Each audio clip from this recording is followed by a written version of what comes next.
영상 보시면서 아, 이 일은 이런 장점이 있네, 혹은 나도 한번 해볼까? 라는 아이디어를 얻어가셨으면 좋겠어요. 저의 아르바이트와 부수입 이야기가 궁금하신 분들은 구독 누르는 거 잊지 마세요. 그럼 시작해볼까요?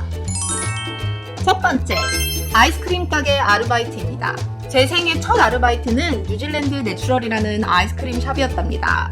뉴질랜드 내추럴 아이스크림 브랜드는 한국에 2002년 입점을 했는데요.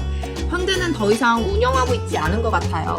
아무래도 아이스크림 브랜드가 쟁쟁한 한국에서 버티지 못한 듯 합니다.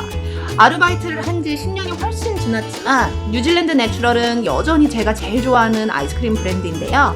호주 뉴질랜드에 살고 계시거나 놀러 오시는 분들은 뉴질랜드 내추럴의 보이즈앤베리 드림과 바나나 딜라이트 한번 드셔보세요. 제가 제일 좋아하는 조합이랍니다. 아이스크림 샵은 제가 해본 일 중에 가장 쉬운 아르바이트였던 것 같아요.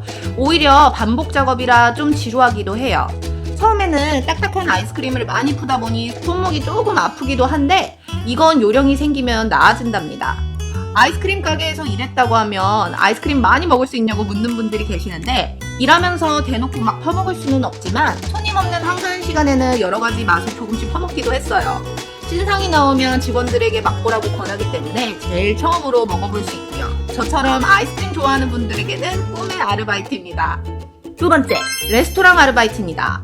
저는 한인 레스토랑에서 아르바이트를 했는데요. 레스토랑은 확실히 아이스크림 가게보다는 일이 복잡해요. 아이스크림은 한 번에 손님 한 분을 상대하는 반면 레스토랑은 바빠지면 한 번에 여러 테이블을 서비스해야 하기 때문에 육체적으로도 힘들고 정신적으로도 지친답니다. 그리고 손님들과의 대화도 아이스크림 아르바이트보다는 좀 더 길어요. 저는 백인 부부가 오셔서 부대찌개에 대해 설명해달라고 하기도 하고 와인 추천을 해달라는 경우도 있었는데 처음에는 많이 당황했어요. 그리고 아이스크림처럼 주문받고 바로 음식을 건네주는 게 아니라 테이블에 앉아있는 손님을 식사 끝날 때까지 케어해야 하니 필요한 게 있는지 불편한 게 있는지 중간중간 대화를 나눠야 해요. 그래서 눈썰미가 있어야 해요. 저는 처음에 크지 않은 레스토랑임에도 불구하고 손님이 식사를 마치고 계산하러 왔는데 어느 테이블에 앉으셨는지 기억이 안 나곤 했었어요. 눈썰미뿐 아니라 센스도 있어야 합니다. 주방이 바쁠 때는 눈치껏 간단한 주방일도 도와야 하고 홀이 안 바쁠 때는 식사를 방해하지 않는 선에서 포크 나이프를 정리하다던가 끊임없이 몸을 움직여야 해요. 체력도 좋아야 해요. 그릇이 뜨겁고 무거워서 허리랑 손목이 아프거든요. 바쁜 식당이나 레스토랑에서 아르바이트하면 일머리는 많이 배우실 거예요. 저는 지금까지 했던 아르바이트 중 레스토랑 아르바이트가 제일 힘들었던 것 같아요. 아르바이트가 처음이신 분들에게는 제 첫 아르바이트였던 아이스크림과 같은 간단한 스낵류 아르바이트를 추천해드립니다.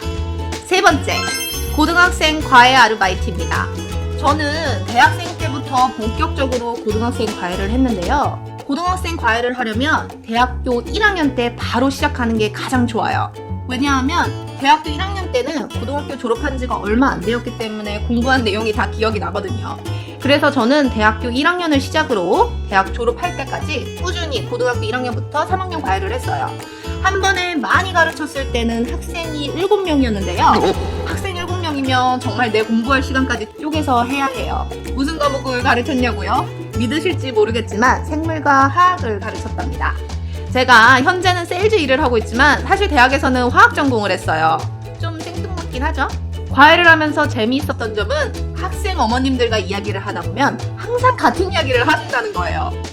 우리 애가 공부를 안 해서 그렇지 머리는 좋아요. 진짜 이건 모든 어머님께서 하시는 이야기더라고요.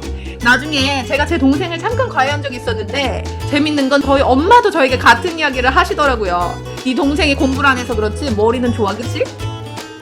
회의로 보면 과외는 확실히 아이스크림 가게나 식당 서빙보다는 돈을 빨리 모을 수 있다는 장점이 있어요.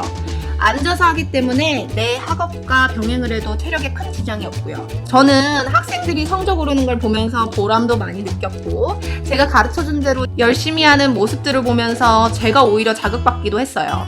그중 아직도 연락하는 학생들도 있으니 과외하면서 좋은 인연 많이 만들었네요.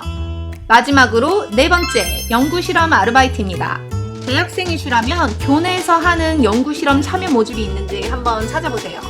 저는 대학 다니면서 교내 알림판 같은 곳에서 대학원생들이 지도교수와 연구 중인 실험에 참여하기도 했는데요. 그중 참가비를 주는 실험들이 있어요. 물론 새로 개발 중인 약을 복용하는 것과 같은 그런 중대한 실험은 아니었고요. 심리 연구 같은 경우 그냥 질문과 답변 대화 형식으로 진행을 한답니다.